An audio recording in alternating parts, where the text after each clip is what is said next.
bagi kalian itu kayak ya udah hal biasa, udah bisa menangani itulah, kita harus apa. Kalau misalnya kita jarang ada tes ya, jarang ada ujian. Mungkin kalau dari kita itu termasuk ujian yang besar gitu, kayak tantangan bagi kita. Aduh ini harus gimana, kadang kayak gitu. Kalau misalnya psikologinya karena jarang ada kuis, jarang ada tes sama model setiap kota.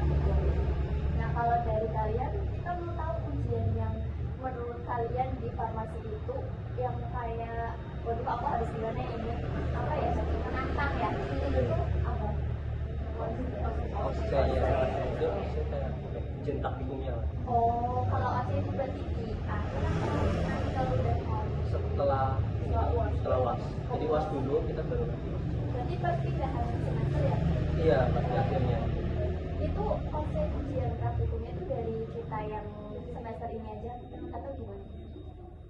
Kalau OSCE dari di farmasi itu mulai dari semester 2 sampai semester 7. Kalau semester 1 nya cuma responsif kayak UAS, UTS, KPPFAN. Tapi kalau misalnya udah semester 2 itu udah mulai OSCE. Jadi kayak ada skenario, terus nanti kita ngelakuin. Cuman kita dari awal nggak tahu bakal yang keluar itu apa gitu. Nah, berarti itu termasuk yang Iya, menantang ya. Dan itu menantang. Makanya itu kepalanya ekstra ya.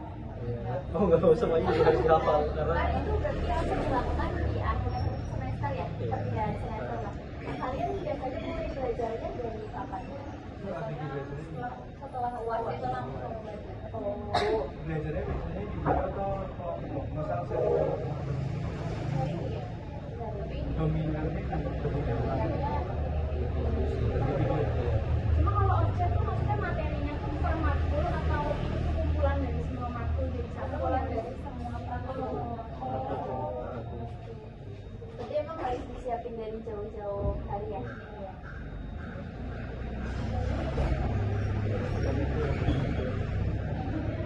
kalau misal ini kan kalian baru mempersiapkan untuk satu ujian yang sama dengan OSCE itu ya. Nah, fokusnya ini untuk belajar itu apa sih kesulitannya? Kayak misal kita lagi belajar, nah itu yang bikin susah buat fokus itu apa? Biasanya distraksi. Kebanyakan dia. apa yang kita saking itu ya. Karena biasanya dalam satu praktikum tuh ada namanya pertemuan ya, namanya 7 ya. Iya, Bisa percobaan. Bisa ada yang 4 percobaan, ada yang 7 percobaan, dan di percobaan itu banyak banget kayak step-stepnya, langkahnya, bahannya, kayak gimana perhitungannya juga kadang-kadang ada. Terus nanti ada juga OSCE, di OSCE itu juga ada yang PBL tadi MFT. Itu kita ngelakuin obat, skenario, pokoknya banyak banget di situ. Jadi ada pura-pura yang jadi pasien Oh, gitu. Nah, ketika sulit fokus itu ada yang apa untuk mengatasi permasalahan? Dari aku dulu nih.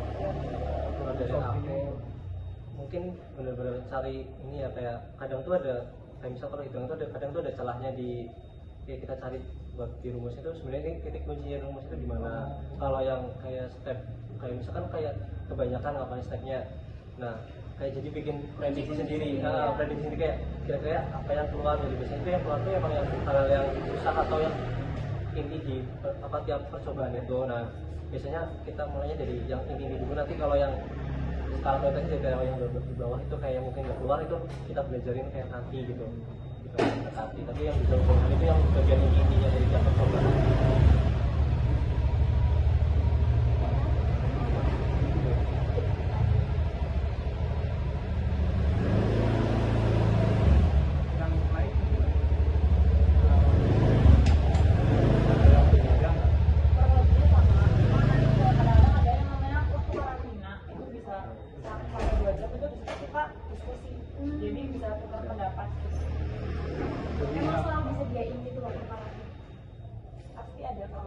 Tapi dari kalian lebih sering belajar kelompok atau individu kalau misalkan mau OSCE? Lebih nyaman yang kelompokan atau individu? Kalau dari aku sendiri sih memang individu, karena biar bisa fokus dan memang tahu kendali diri aku tuh inginnya seperti apa. Kalau kelompok kan kita harus ngertiin semua kayak gitu kan. Terus kalau misalnya metode aku sendiri buat OSCE itu memang per P itu aku catat cara-cara kerjanya nantinya apa sih yang akan keluar itu aku catat kayak gitu. Walaupun aku nggak tahu kalau itu akan keluar gitu. Jadi setiap mata praktik itu dan setiap P itu aku susun disertasi sendiri. Jadi karena metode sekolah aku itu dari mencatat sambil membaca. Dari semua proses belajar itu kalian merasa bahwa peran kalian ini udah mengatur proses belajar itu kalian udah punya strategi dan plan masing-masing kan. Nah dari kalian ini strategi belajar saya itu udah efektif belum? Itu kalau kalian apa? Sebenarnya kalau saya mau dikatain efektif atau enggak, kadang-kadang juga saya juga sering SKS kalau misalnya belajar. Karena emang pendataran waktunya nggak ada waktunya buat belajar lagi. Jadi emang kayak kalau kita bisa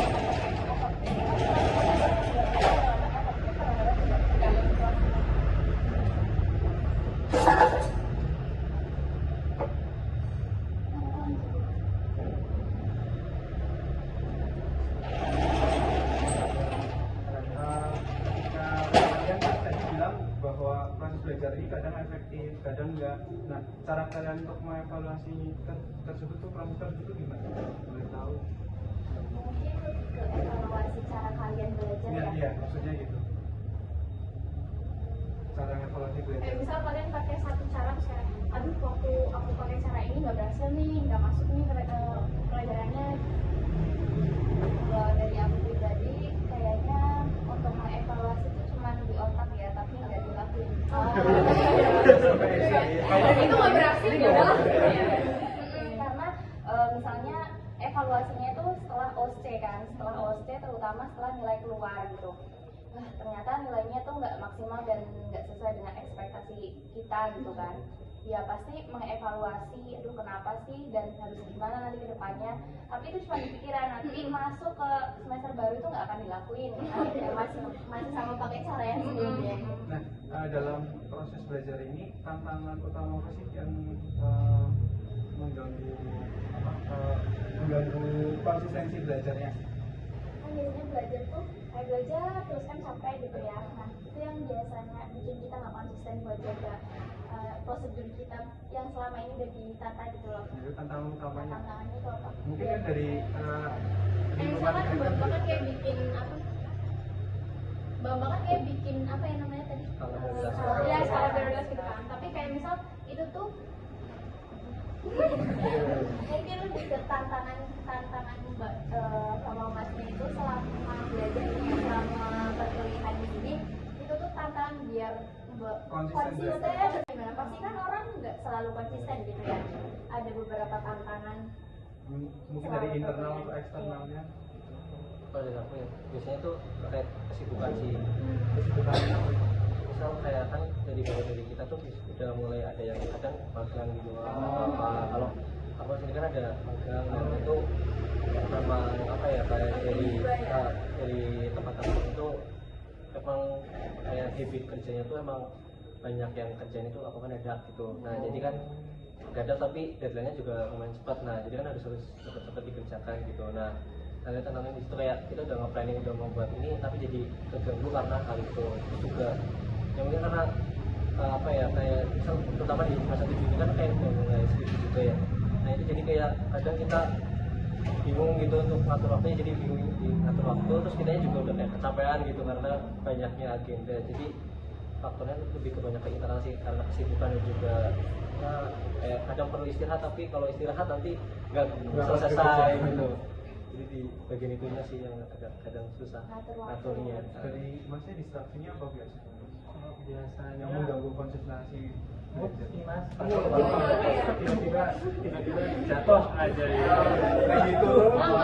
kamu ya udah tapi kalau misalnya memang lagi moodnya bagus kadang cepat bisa selesai, kadang ngelebihin target juga bisa. Saya juga misalnya kita kan kadang mau ngerjain kayak yang laptop aja udah aduh malas nih gitu. Nah cara buat bikin moodnya good lagi tuh gimana? Biasanya kalau saya tuh ada dua yang paling utama, saya tidur, kalau nggak tidur biasanya sambil makan. Makan tidur. Tidurnya gitu ya Mas? Iya. Dari mbaknya? Sama sih misalkan